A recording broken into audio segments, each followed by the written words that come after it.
vaxtınız xeyir, əziz izləyicilər. Bugünkü videomuzla biz müasir hüquq və siyasi fikir tarixinə dair yeni layihəmizin ilk buraxılışını təqdim edirik.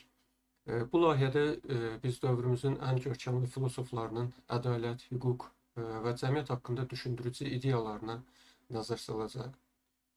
İlk videomuzda isə 20-ci əsrin ən nüfuzlu filosoflarından biri olan John Rawls'un ədalət nəzəriyyəsi barədə danışacağıq. Rawls'un fikirləri bu gün də hüquq və siyasətdə ədalət anlayışına dair müzakirələrin mərkəzində dayanır. Əgər hüquq, siyasət və fəlsəfiyə marağınız vardırsa, bu layihəni izləməyi, videonu bəyənməyi və əlbəttə ki, kanala abunə olmağı unutmayın. John Rawls ədalət, bərabərlik və sosial müqavilə nəzəriyyəsi sahəsində müasir siyasi fəlsəfənin ən nüfuzlu simalarından biridir. Onun adı əsasən ədalət nəzəriyyəsi, A Theory of Justice əsəri ilə tanınır. Rawls öz fəlsəfi düşüncələrində ədalət anlayışını yeni bir səviyyəyə qaldıraraq liberal demokratik cəmiyyətlər üçün azadlıq, bərabərlik və sosial ədalət prinsiplərini əsaslandırmağa çalışmışdır. Rawls'un özü 1921-ci ildə ABŞ-ın Maryland ştatında anadan olmuşdur. O Princeton Universitetində təhsil almışdır. İkinci Dünya müharibəsində iştirak etdikdən sonra isə fəlsəfəyə yönəlmişdir. Harvard Universitetində uzun illər professor kimi çalışmışdır. Burada o siyasi fəlsəfə sahəsində yeni yanaşmalar formalaşdırmışdır. Onun nəzəriyyələri xüsusilə liberal demokratiya və sosial rifah dövlətlərinin əsaslarını müzakirə edən hüquqşünaslar və siyasətçilər üçün böyük əhəmiyyət kəsb edir. Rawls'un fikrincə, ədalət hər bir cəmiyyətin əsas və dəyişməz prinsipi olmalıdır. O, cəmiyyətin bütün üzvləri üçün bərabər hüquqlar və ədalətli imkanlar təmin edilməsinin vacibliyini vurgulamışdır. Eyni zamanda sosial və iqtisadi fərqlərin yalnız cəmiyyətin ən zəif üzvlərinin rifahını yaxşılaşdırdığı halda qəbul edilə biləcəyini müdafiə etmişdir. Rawls'un ən məşhur ideyalarından biri olan başlanğıc vəziyyət, original position və bilməməzlik pərdəsi, yaxud buna məlumatsızlıq pərdəsi də deyə bilərik. İngiliscəsində veil of ignorance modelləri vasitəsilə o göstərir ki, ədalət prinsipləri ancaq fərdlərin öz şəxsi maraqlarını bilmədiyi bir şəraitdə qərəzsiz şəkildə seçilə bilər. Onun ədalət nəzəriyyəsi, ədalət dürüstlük kimi, justice as fairness adlandırdığı yanaşma, müasir hüquqi və siyasi düşüncədə ədalət anlayışına dərin təsir göstərmişdir. Rawls'un fikirləri bu gün də insan hüquqları, sosial siyasət, bərabərlik və rifah dövlətinin prinsipləri barədə müzakirələrin mərkəzində qalır və müxtəlif cəmiyyətlərdə ədalətin necə təmin olunmalı olduğuna dair mühüm nəzəri əsaslar verir. Ədalət dürüstlük kimi, yaxud justice as fairness, John Rawls'un ədalət haqqında irəli sürdüyü mühüm bir konsepsiyadır. Bu nəzəriyyənin əsas mahiyyəti odur ki, ədalətli cəmiyyət hər bir üzvünün bərabər əsas fundamental hüquq və azadlıqlarına malik olduğu, eyni zamanda hamının bərabər iştirak etdiyi ədalətli sosial-siyasi quruluş kimi təsəvvür olunur. Rawls cəmiyyəti azad və bərabər vətəndaşların qarşılıqlı əməkdaşlıq etdiyi egalitar iqtisadi sistemə malik bir birlik kimi müəyyənləşdirir. Bu yanaşmanın məqsədi cəmiyyətin əsas institutlarını, yəni qanunlar, iqtisadiyyat, siyasət və s. elə qaydada qurmaqdır ki, hər kəs üçün ədalətli və qərəzsiz qaydalar təmin olunsun. Rawls 1971-ci ildə nəşr etdirdiyi ədalət nəzəriyyəsi əsərində məhz real cəmiyyətlərdə tətbiq oluna biləcək obyektiv ədalət prinsiplərini formalaşdırmağa çalışmışdır. Onun qarşıya qoyduğu məqsədlərdən biri də o dövrün dominant etik doktrinası sayılan utilitarizmə alternativ sistemli bir ədalət nəzəriyyəsi təqdim etməkdir. Beləliklə, ədalət dürüstlük kimi hər bir fərdin toxunulmaz hüquqlarını və cəmiyyətdə ədalətli imkanların paylaşılmasını ön plana çıxaran bir ədalət konsepsiyasıdır. Rawls'un ədalət nəzəriyyəsi ənənəvi yanaşmalardan əhəmiyyətli dərəcədə fərqlənir. Ənənəvi utilitarianizm doktrinasına görə ən yüksək ümumi xoşbəxtliyə nail olunması üçün bəzən fərdlərin hüquqları qurban verilə bilər. Yəni əksəriyyətin xeyri naminə bir qrupun fundamental azadlıqları pozula bilər.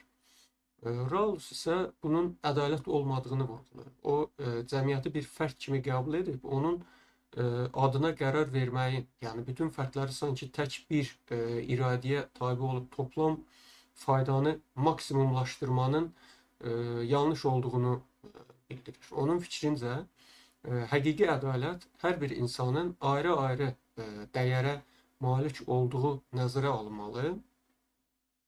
Heç kəs əsas hüquq və mənəfiləri, yəni heç kəsin əsas hüquq və mənəfiləri ümumi rifah naminə tapdalanmamalıdır. Bu baxımdan Rawls'un utilitarianizmin şəxslər arasındakı fərqi ciddiyə almadığı qeyd olunurdu. Bundan əlavə Rawls klassik sosial müqavilə ənənəsini yeni şəkildə təqdim edir. Məsələn, Hobbes, Locke kimi klassik filosofların təbiət vəziyyətində, yəni natural status, natural state adlandırdıqları, yəni təbii vəziyyətdə insanlar arasında bağlanan ictimai müqavilə ideyası yalnız hakimiyyətin legitimliyini əsaslandırırdı. Rawls isə sosial müqavilə ideyasını birbaşa ədalət prinsiplərinin müəyyənləşdirilməsinə tətbiq edir. Onun ədalət nəzəriyyəsində cəmiyyətin əsas quruluşu elə təşkil edilməlidir ki, hamı bir-birinin taleyini bölüşməyə razı olsun. Yəni, cəmiyyətdə kiminsə daha yaxşı imkanlara, istedada və ya var dövlətə malik olması əxlaqi bir üstünlük sayılmır, yəni etik bir üstünlük hesab olunmur. Əksinə, yəni bu cür təbii və sosial təsadüfi fərqlər mənəvi cəhətdən öz-özlüyündə haqq qazandırılmır. Yəni haqq qazandıran hallar deyillər. Rawls qeyd edir ki, insanların istedadlı doğulması, varlı ailədə dünyaya gəlməsi, yaxud cəmiyyətdə yüksək mövqeyə çıxması çox zaman şansın nəticəsidir və əxlaqi lotereyanın məhsuludur. Klassik meritokratik ədalət anlayışından fərqli olaraq Rawls hesab edir ki, cəmiyyət bu kimi qeyri-bərabərlikləri mümkün qədər azaltmalı və əldə olunan üstünlükləri hamının, xüsusilə də ən zəif təbəqələrin xeyrinə işləməlidir.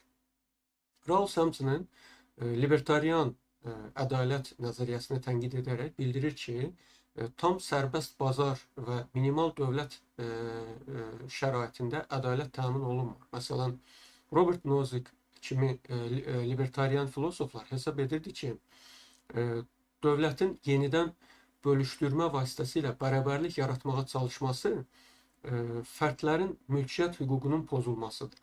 Rawls'un cavabına görə isə əgər cəmiyyətdəki bəzi üzvlər ifrat dərəcədə imkansız qalırsa və əsas azadlıqlarından faydalanmaq üçün zəruri vasitələrə malik deyillərsə, bu ədalətli sayılmaz.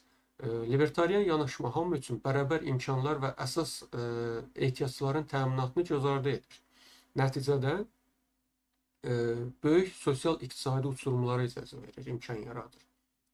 Rawls'un nəzəriyyəsində isə dövlət bazar nəticəsində yaranan sərvət bərabərsizliyinin, daha doğrusu bərabərsizliyini məhdudlaşdırmalıdır. Cəmiyyətdə ən imkansız qrupların belə ləyaqətli həyat sürməsi üçün tədbirlər görməlidir. Beləcə, yəni Rawls klassik yanaşmalardan fərqli olaraq ədaləti nə tamamilə kollektiv rifaha qurban verir, nə də onu sırf fərdi mülkiyyət toxunulmazlığına endirir. O, azadlıqla bərabərliyi uzlaşdıran və ən zəifləri qoruyan bir tarazlıq təklif edir. Rawls ədalət prinsiplərini müəyyənləşdirmək üçün məşhur bir təxəyyül eksperimenti irəli sürür. Başlanğıc vəziyyət yaxud original position dediyimiz hal əslində sosial müqavilə nəzəriyyəsində yeni bir yanaşmadır. Başlanğıc vəziyyət sanki cəmiyyət qurulmazdan əvvəl bütün vətəndaşların bərabər şərtlərlə toplandığı hipotetik bir durumdur. Klassik təbiət vəziyyəti konsepsiyasında konsepsiyasından fərqli olaraq Rawls'un başlanğıc vəziyyətində məqsəd bircə ədalət prinsiplərini razılaşdırmaqdır. Bu düşüncə təcrübənin ən mühüm şərti, yəni bilməməzlik pərdəsi, yaxud veil of ignorance, bayaq qeyd elədiyimiz adlandırılan bir maneənin mövcudluğudur. Bilməməzlik pərdəsi arxasında olan fərdlər özləri haqqında heç nə bilmirlər. Nə irqini, nə cinsini, nə sosial statusunu, nə də şəxsi istedad və iqtisadi vəziyyətini. Hətta onların cəmiyyətdə hansı dəyərlərə, dini və ya fəlsəfi inanclara sahib olacaqları belə məlum deyil. Belə bir məlumatsızlıq pərdəsinin məqsədi odur ki, insanlar tam məlumatsızlıq şəraitində ancaq rasional və qərəzsiz düşüncəyə əsaslanaraq ədalət prinsiplərini seçsinlər. Hər kəs özünün cəmiyyətdə ən zəif və ya güclü mövqedə ola biləcəyini nəzərə alaraq qaydalar barədə qərar verəcək. Belə şəraitdə heç kim bilmir ki, gələcək cəmiyyətdə varlı yoxsa kasıb, təhsilli yaxud təhsilsiz, hansı etnik qrupa aid olduğu və ya dini qrupdan biri olacağı bəlli deyil. Nəticə etibarilə də hər kəs elə prinsipləri seçməyə meyilli olur ki, bu prinsiplər bütün hallarda ədalətli olur. Hətta insan ən qeyri-mütənasib, əlverişsiz vəziyyətdə olarsa belə, onun hüquqları təmin olunur. Rawls'un iddiasına görə, başlanğıc vəziyyətdə pərdə arxasındakı rasional nümayəndələr məhz ədalətlilik baxımından ən məqbul prinsiplər, yəni azadlıq və bərabərliyi təmin edən qaydaları seçəcəklər. Bu fikir eksperimenti Rawls'un nəzəriyyəsinin mərkəzində dayanır və ədalətin qərəzsiz razılaşma əsasında izahına imkan yaradır, izahını verir. Rawls'un pərdə konsepsiyası siyasət fəlsəfəsində inqilabi yenilik yaratdı. Bununla belə, bu yanaşmaya qarşı tənqidlər də ortaya çıxmışdır. Hər bir halda başlanğıc vəziyyət və bilməməzlik pərdəsi bir alət kimi ədalət prinsiplərini ilk prinsiplərdən çıxarmağa xidmət edir. Bu yanaşma sahəsində Rawls cəmiyyətin quruluşunu sanki yenidən və qərəzsiz şəkildə nəzərdən keçirməyə təklif edir. Heç kimin ayrıcalığı yaxud da ki, şəxsi mövqeyi qərarların formalaşmasına təsir etməməlidir. Rawls'un ədalət nəzəriyyəsi çərçivəsində iki fundamental ədalət prinsipi irəli sürülmüşdür. Bu prinsiplər cəmiyyətdə azadlıq və bərabərlik ideyalarının konkret institusional tələblərini əks etdirir. Prinsiplərin orijinal ifadəsi belədir. İlk növbədə bu, yəni birinci prinsip azadlıq prinsipidir. Qeyd olunur ki, hər bir şəxs, hər kəs üçün eyni olan tam və bərabər əsaslı bir azadlıqlar sistemində bərabər toxunulmaz iddia hüququna malik olmalıdır. Başqa sözlə, cəmiyyətdə hər kəs hamı ilə bərabər ölçüdə fundamental hüquq və azadlıqlardan bəhrələnməlidir. Bu hüquq və azadlıqların siyasına vicdan azadlığı, birləşmə azadlığı, söz azadlığı, şəxsi toxunulmazlıq, ədalətli mühakimə, qanun qarşısında bərabərlik, seçkilərdə səs vermə hüququ və s. azadlıqlar daxildir. Rawls vurğulayır ki, bu fundamental azadlıqlar mütləq dəyərə malikdir və onları digər sosial və ya iqtisadi faydalar naminə qurban vermək olmaz. Məsələn, cəmiyyətdə ümumi rifahı artırmaq üçün hər hansı azlığın söz azadlığını məhdudlaşdırmaq yol verilməzdir. Çünki ədalət prinsipi belə fədakarlığa icazə vermir, imkan yaratmır. Rawls bu prinsipə istinad edərək bildirir ki, cəmiyyətin ən az təminatlı üzvlərinə belə bərabər hüquqlar verilməlidir. Əgər bərabər hüquqlar təmin olunmazsa, az hüquqlu qrupun vəziyyətinin yaxşılaşacağı iddia olunsa belə, bu ədalətsizlikdir. Beləliklə, birinci prinsip cəmiyyətin konstitusiyon bazasında hər kəs üçün bərabər və toxunulmaz azadlıqlar sisteminin qurulmasını tələb edir. İkinci prinsip isə bərabərlik prinsipidir.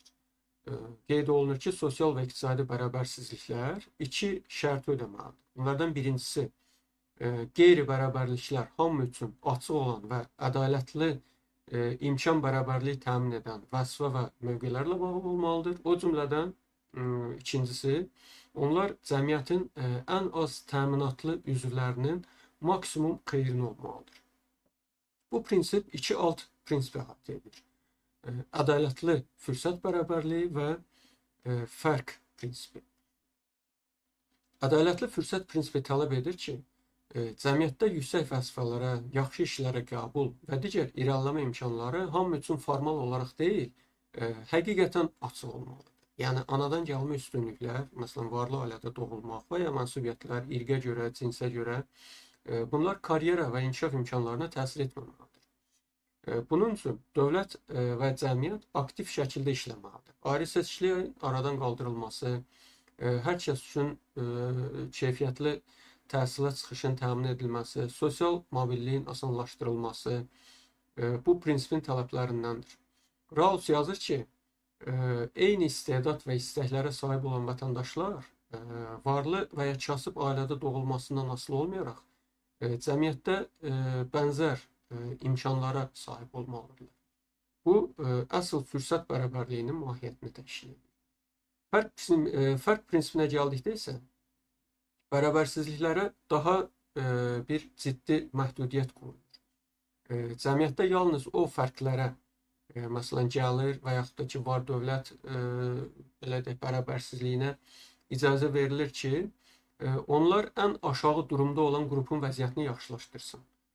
Başqa sözlə, əgər bəzi insanlar digərlərinin nisbətən daha varlıdırlarsa, bu yalnız o halda ədalətlidir ki, o varlılığın nəticəsində cəmiyyətin ən kasıb, ən zəif təbəqəsi də əvvəlkindən daha yaxşı durumda olsun.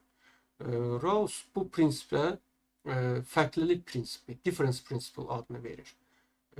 Çünki o, təbii və sosial fərqliliklərin yalnız ədalətə uyğun istifadəsini qanuniləşdirir, legitimləşdirir. Məsələn, əgər bir iqtisadi sistemdə sahibkar və ya yüksək ixtisaslı mütəxəssislər daha çox qazanırsa, fərq prinsipi tələb edir ki, həmin sistem eyni zamanda aşağı ixtisaslı işçilərin də rifahını maksimum dərəcədə artırmış olsun. Bu prinsip praktikada progresiv vergi tutma, sosial təminat proqramları, minimum əmək haqqı kimi alətlər vasitəsilə həyata keçirilə bilər və hal-hazırda da həyata keçirilir. Rawls'un iki prinsipi belə deyək, ardıcıllıqla tətbiq olunur. Belə ki, birinci prinsip, yəni azadlıq prinsipi ən yüksək prioritetə malikdir. O, ikinci prinsipin tələblərinə xatir pozula bilməz və ya məhdudlaşdırıla bilməz. Yəni, İlk növbədə konstitusiya və hüquq hamıya bərabər fundamental azadlıqları təmin etməlidir. Bu təminat olmadan iqtisadi bərabərlik mülahizələri irəli çəkilə bilməz. İkinci prinsip öz daxilində ədalətli fürsət bərabərliyi və fərq prinsiplərindən irəli gəlir və bu prinsiplər də ardıcıl şəkildə tətbiq olunur. Yəni, bu o deməkdir ki, cəmiyyətdə ən əvvəl hamı üçün bərabər imkanlar yaradılmalıdır. Daha sonra isə qalan qaçılmaz bərabərsizliklər ən aşağıların xeyrinə tənzimlənməlidir.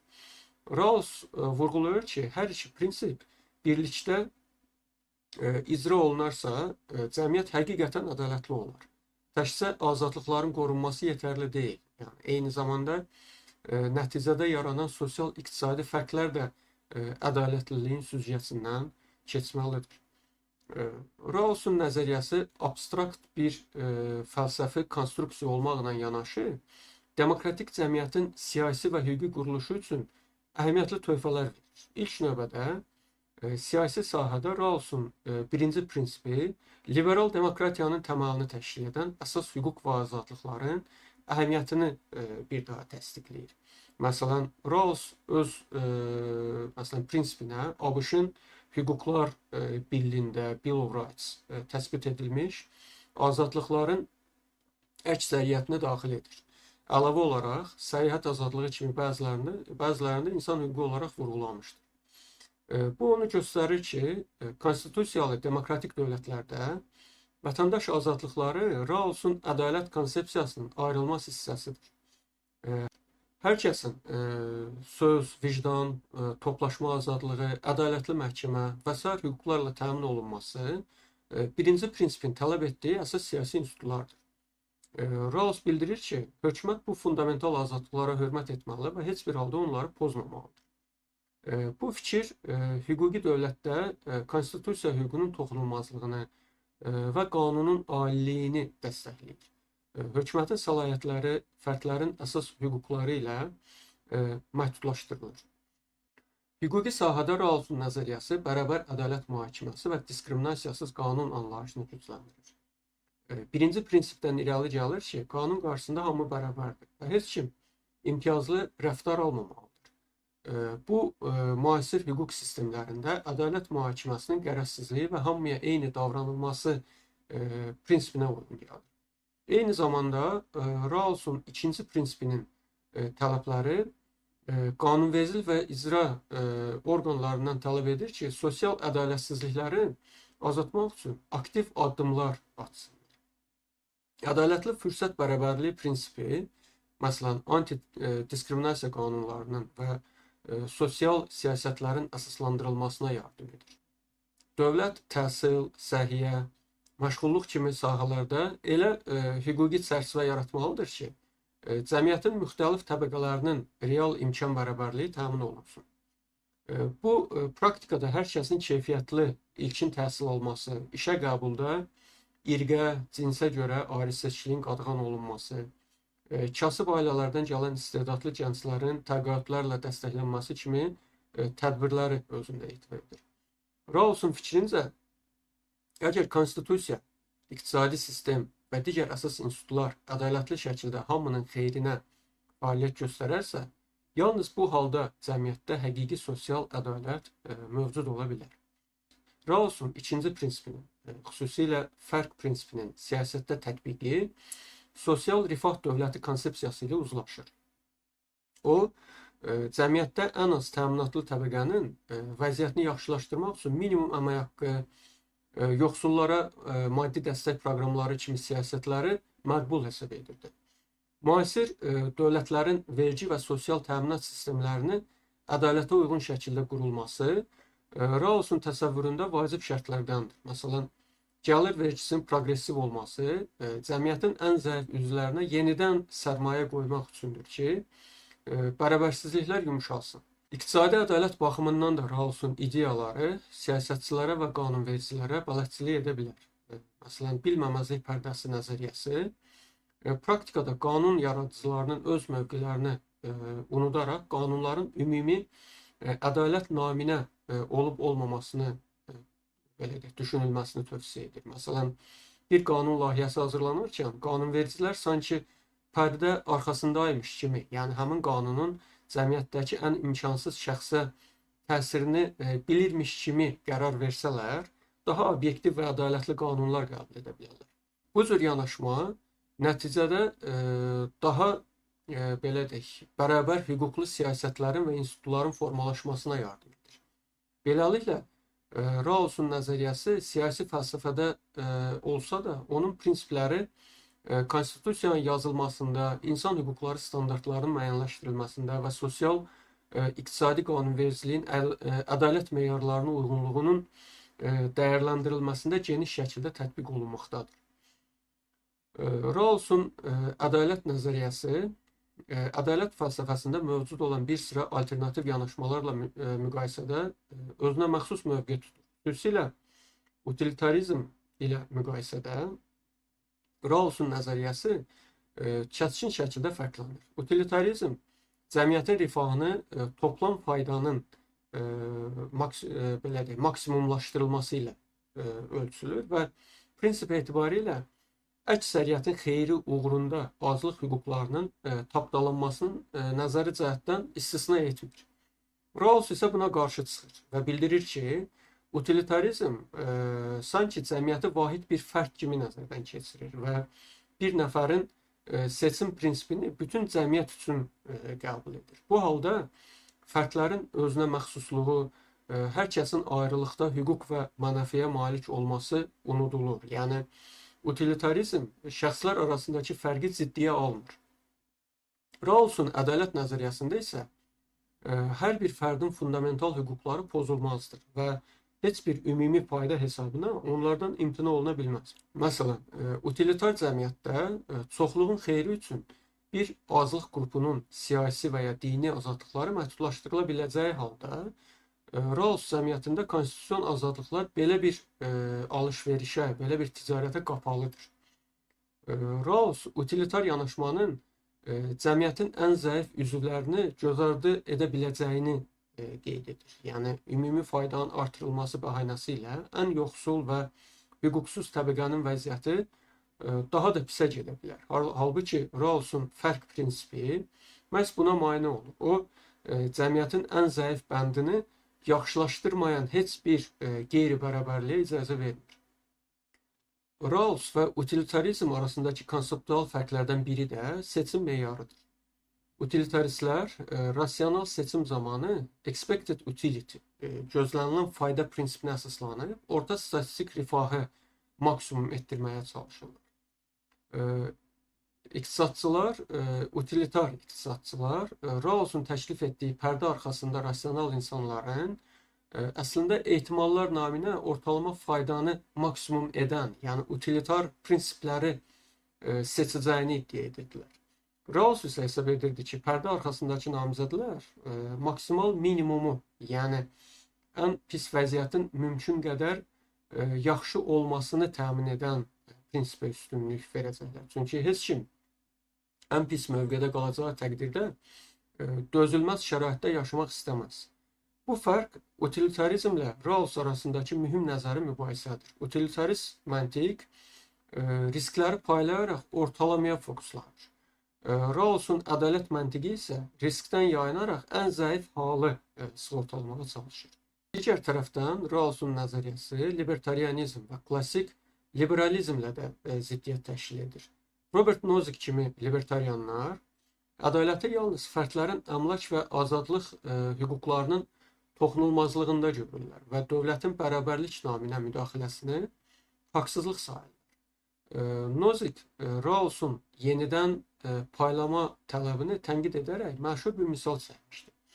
Əgər insanlar öz ixtiyarları ilə fərqli gəlir əldə ediblərsə, məsələn, bir basketbolçu öz istedadı sayəsində çox pul qazanıbsa, dövlətin ondan əlavə vergi alıb başqasına verməsi ədalətsizlikdir. Çünki bu, fərdin qanuni əldə etdiyi haqqı əlindən almaqdır.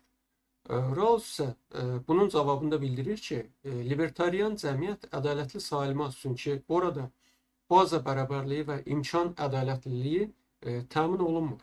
Libertarianizm hamının azadlığını bərabər ölçüdə təmin etmir. Çox zəngin və çox kasıb fərdlər arasında uçurum dərinləşdikcə kasıblar formal azadlıqlara malik olsalar da, gerçək həyatda onlardan yararlana bilmirlər. Rawls deyir ki, dürüst bir ədalət cəmiyyətində insanlar bir-birinin taleyini paylaşmağa razılaşırlar. Yəni, güclülər və zəiflər bircə bir sistem qururlar. Libertarianizm və ya sərt meritokratiya isə bunu qəbul etmir. Hər kəsin taley yükünü yalnız öz çiyinlərinə qoyur. Rawls'un nəzəriyyəsi əksinə cəmiyyətdə bir növ həmrəylik tələb edir. Sosial quruluş elə olmalıdır ki, kimlərinsə daha şanslı doğulması onlara məhdudiyyətsizlik, daha doğrusu məhdudiyyətsiz üstünlüklər verməsin. Əksinə, bu üstünlüklər hamının xeyrinə işləsin.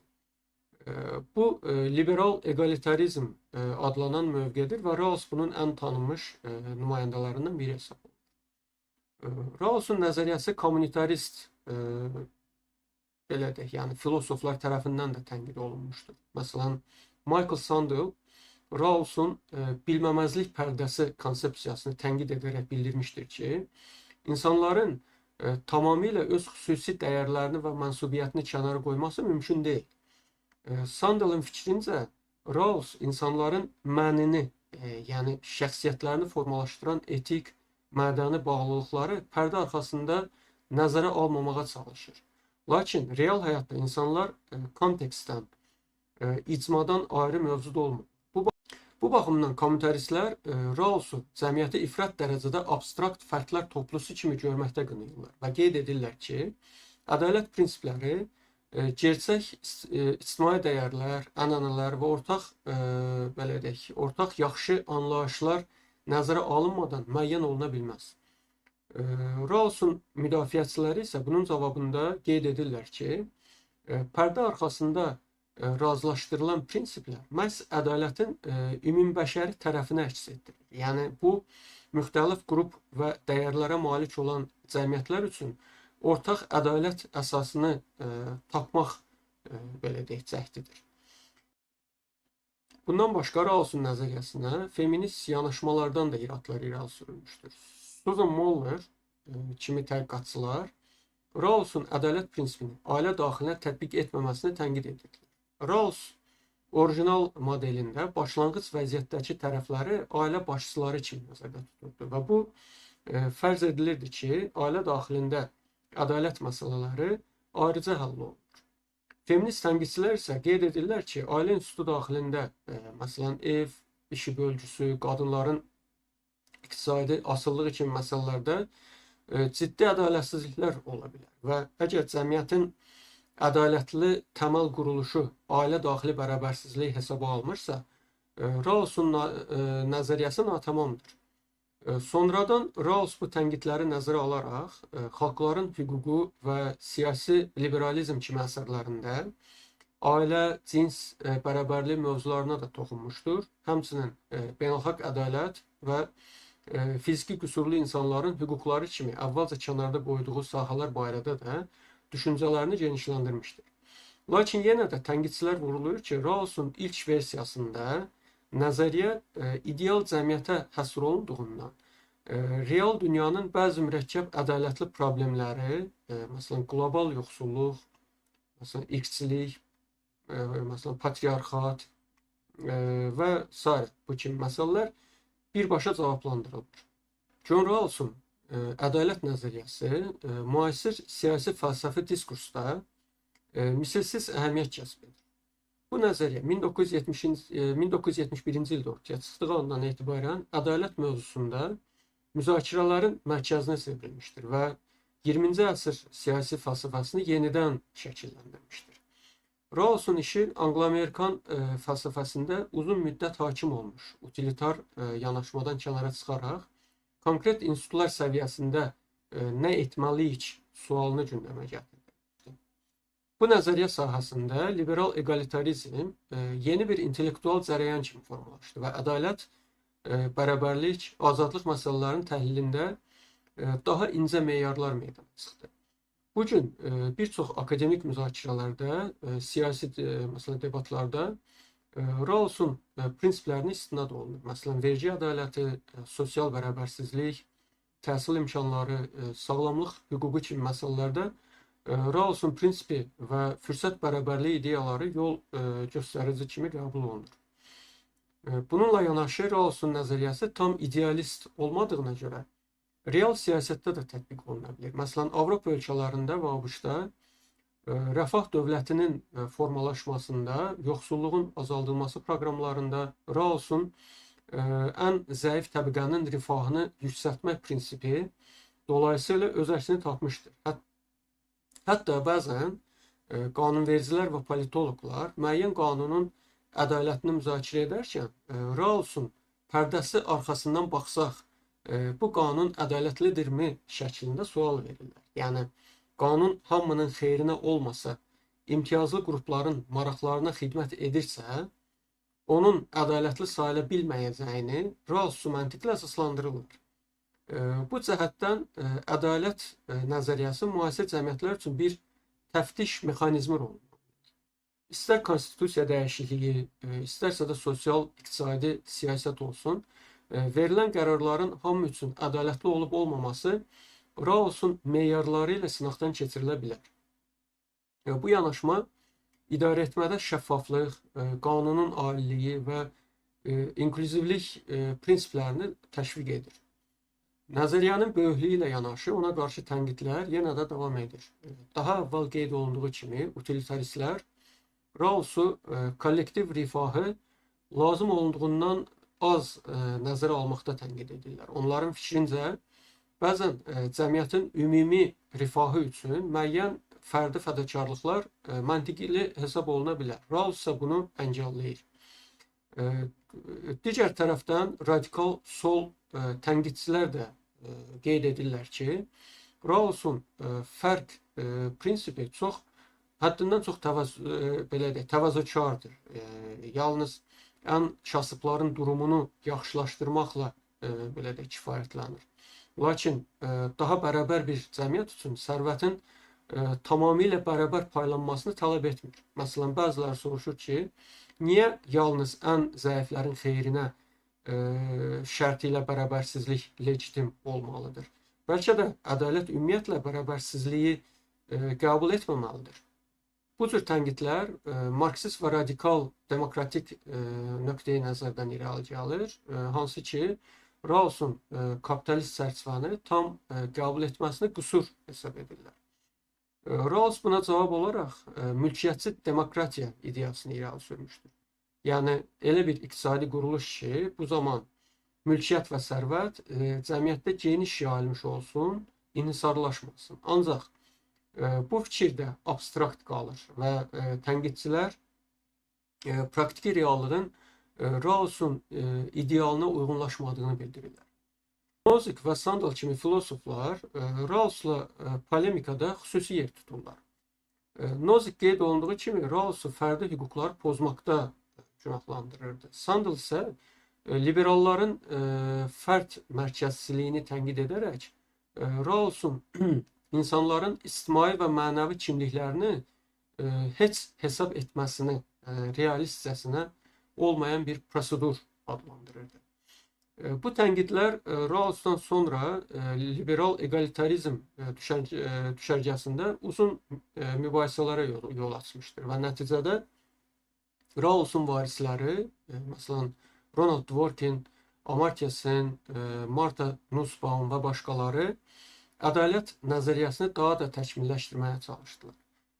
Bəzi nəzəriyyəçilər ədalətin yalnız qayda səviyyəsində deyil, nəticə və imkan baxımından da ölçülməsini irəli sürürdülər. Beləliklə, bütün tənqidlərə baxmayaraq, Rawls'un ədalət nəzəriyyəsi müasir siyasi fəlsəfənin klassikası hesab olunur. Bu nəzəriyyə ədalətin həm formal hüquq bərabərliyi, həm də sosial-iqtisadi ədalət tərəflərini inteqrə edir, azadlıq və bərabərliyin uzlaşdırıla biləcəyini göstərir. Rawls'un bu əsəri sayəsində bugün ədalət dedikdə təkcə qanun qarşısında bərabərlik deyil, eyni zamanda cəmiyyətin ən zəif üzvlərinin müdafiəsi, hamı üçün ləyaqətli yaşam şərtlərinin təmin olunması da anlaşılır. Bir çox mütəfəkkir Rawls'un ədalət nəzəriyyəsini 20-ci əsrin ən mühüm fəlsəfə əsərlərindən biri hesab edir və onun gətirdiyi anlayışlar, məsələn, bilməməzlik pərdəsi, fərq prinsipi, bunları intellektual lüğətimizin ayrılmaz parçasına çevrilməli olduğunu qeyd edirlər. Beləliklə, Rawls'un ədalət nəzəriyyəsi həm akademik, həm də praktik səviyyədə yaşayır, aktuallığını qoruyur və cəmiyyətin daha ədalətli olmasına dair bizi düşünməyə vadar edir. Bu videoda Rawls'un ədalət nəzəriyyəsinin əsas müddəalarını sizin diqqətinizə çatdırdım. Növbəti videolarda da digər müasir mütəfəkkirlərin fikirləri ilə sizi tanış etməyə davam edəcəyəm. Videonu bəyənməyi və kanala abunə olmağı unutmayın. Sona qədər dinlədiyinizə görə minnətdaram. Sağ olun.